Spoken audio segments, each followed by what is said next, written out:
Olá, pessoal! Sejam muito bem-vindos ao canal. Hoje, vamos mostrar um dos juízes que, antes do chamado de Deus, era agricultor de Israel e foi escolhido por Deus para libertar o povo da opressão dos midianitas. Você já se sentiu pequeno demais para uma grande tarefa?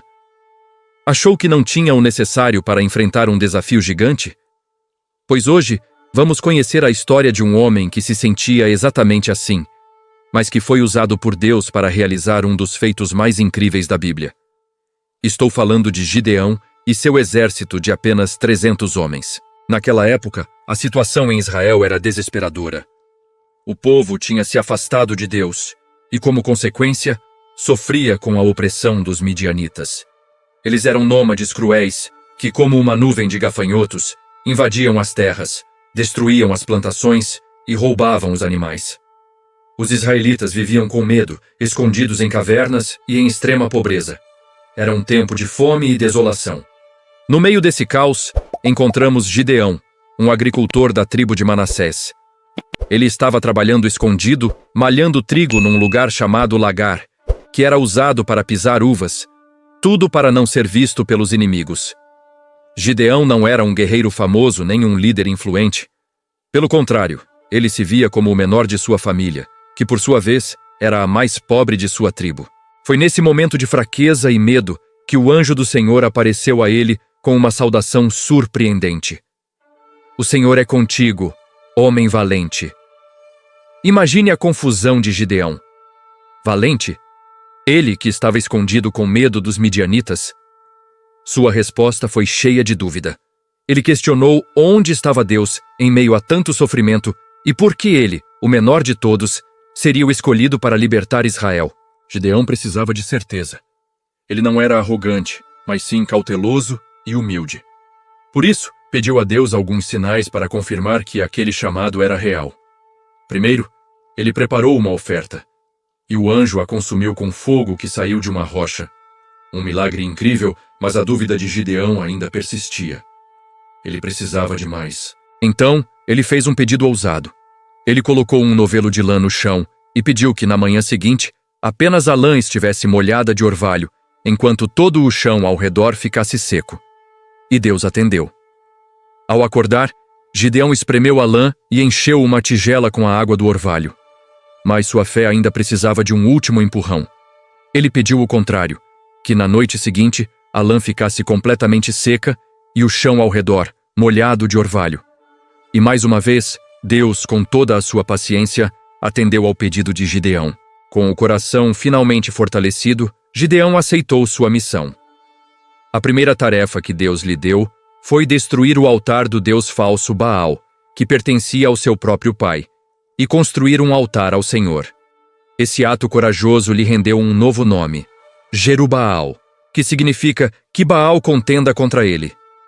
Era um símbolo claro de que a batalha não era apenas contra os midianitas, mas também contra a idolatria que havia corrompido Israel. Agora, era hora de reunir o exército.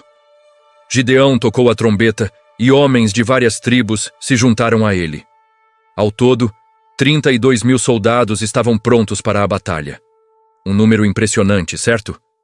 Mas para Deus, era gente demais.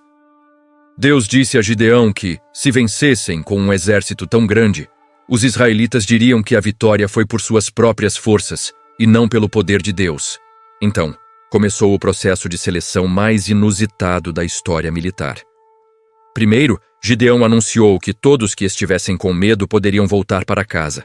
Para sua surpresa, 22.000 homens foram embora. Restaram apenas 10.000.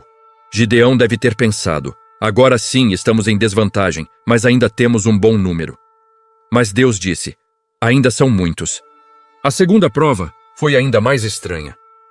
Deus mandou Gideão levar os 10.000 homens restantes a um riacho para beber água. A maioria dos soldados, cansados e com sede, se ajoelhou e colocou o rosto diretamente na água para beber. Mas um pequeno grupo, apenas 300 homens, agiu de forma diferente. Eles pegaram a água com as mãos e a levaram à boca, mantendo-se alertas e de pé, atentos ao que acontecia ao redor. Deus então disse a Gideão: com estes 300 homens que beberam com as mãos, eu libertarei Israel. De 32.000 para apenas 300. A proporção era absurda. O exército midianita era incontável, numeroso como os gafanhotos, diz a Bíblia. Humanamente, era uma missão suicida. Mas era exatamente esse o plano de Deus: mostrar que a vitória não viria pela força humana, mas pelo seu poder divino. Deus, sabendo que Gideão ainda poderia ter medo, deu a ele mais um sinal de encorajamento. Naquela noite, Gideão foi até o acampamento inimigo e ouviu um soldado midianita contando um sonho a um companheiro. No sonho, um pão de cevada rolava e destruía uma tenda. O outro soldado interpretou o sonho dizendo: "Isso não é outra coisa senão a espada de Gideão." Deus entregou os midianitas em suas mãos. Ao ouvir isso, a fé de Gideão foi completamente renovada. Ele voltou ao seu acampamento e preparou seus 300 homens para a batalha.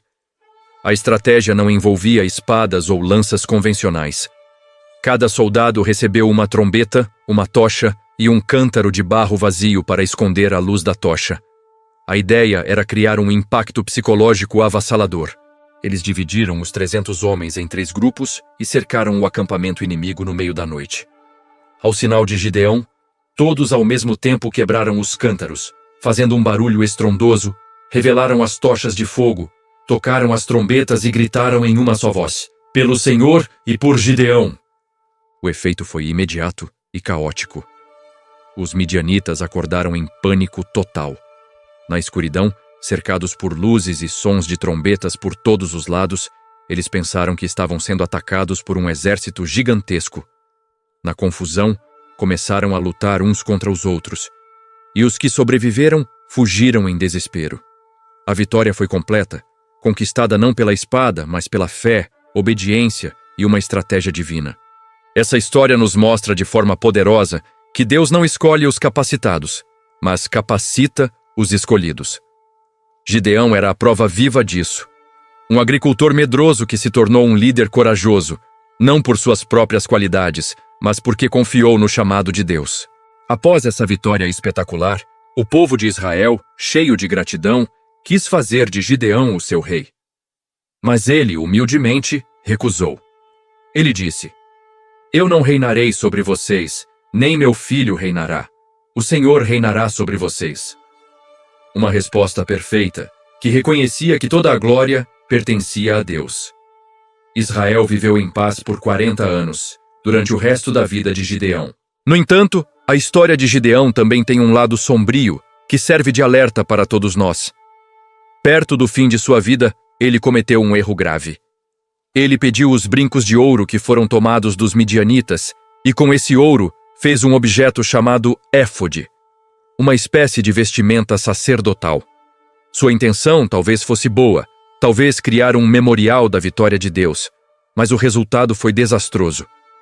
O éfode foi colocado em sua cidade, e o povo de Israel começou a adorá-lo, transformando-o em um ídolo. Aquilo que deveria lembrar a glória de Deus acabou se tornando uma armadilha, desviando o povo para a idolatria. O próprio Gideão, que lutou contra Baal, acabou, mesmo sem querer, criando um novo tropeço para a nação. O legado de Gideão é, portanto, misto. Ele é lembrado como um herói da fé, um juiz valente que confiou em Deus contra todas as probabilidades. Mas sua história também nos ensina sobre a fragilidade humana e a importância de permanecer fiel até o fim. Não basta começar bem, é preciso terminar bem. Então, o que podemos aprender com a vida de Gideão? Primeiro, que nossos sentimentos de inadequação não limitam o poder de Deus. Ele nos vê não como somos, mas como podemos nos tornar através dele. Segundo, que é normal ter dúvidas e que podemos buscar a confirmação de Deus com um coração sincero. Terceiro, que a verdadeira força não está em grandes números ou recursos, mas na total dependência de Deus. A vitória dos 300 nos ensina que, com Deus, o pouco se torna muito. E por fim, a história do éfode nos alerta sobre o perigo sutil da idolatria, de colocar qualquer coisa, mesmo algo aparentemente religioso, no lugar que pertence somente a Deus. A jornada de Gideão é um lembrete poderoso de que Deus pode usar pessoas comuns para fazer coisas extraordinárias. Se você se sente pequeno, fraco ou com medo hoje, lembre-se de Gideão. Confie em Deus, obedeça ao seu chamado e veja como ele pode te capacitar para vencer as batalhas da sua vida. Obrigado por assistir. Se essa história te inspirou, deixe seu like, compartilhe com alguém que precise ouvir essa mensagem e se inscreva no canal para mais conteúdos como este. Até a próxima!